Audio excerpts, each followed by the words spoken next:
170 languages in the Philippines. And as a Filipinx American, I speak none of them, which is frustrating because our elders and strangers and new Filipino friends love to ask, "Can you speak Tagalog?" To which I normally reply with shame, "No, I don't."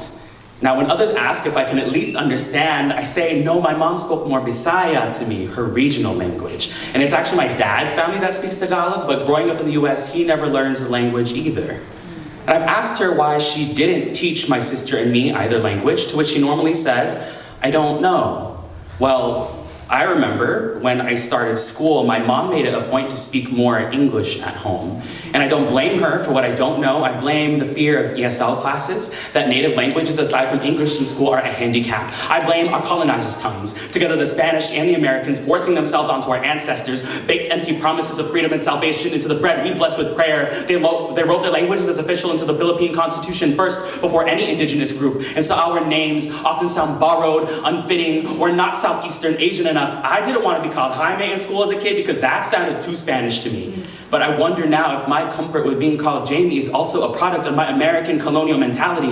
And my mother too hates how her Spanish name sounds, Adelpha, shortens into something easier for folks in the US, Del. To me, sounds a lot like assimilation. But with her blessing, this is an offering to try and help reclaim it.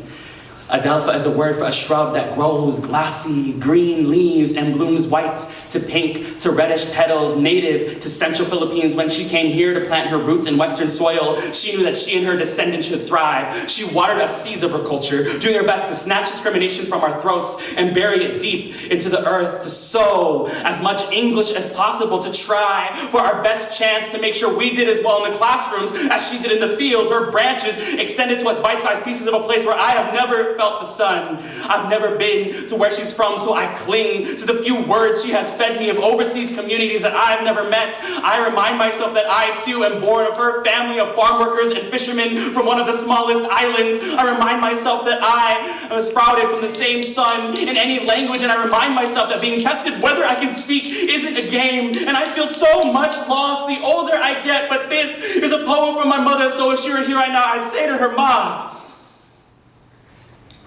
Dili ko kasabot og Bisaya. I don't understand your language, pero nakasabot ko nimo. But I understand you, always."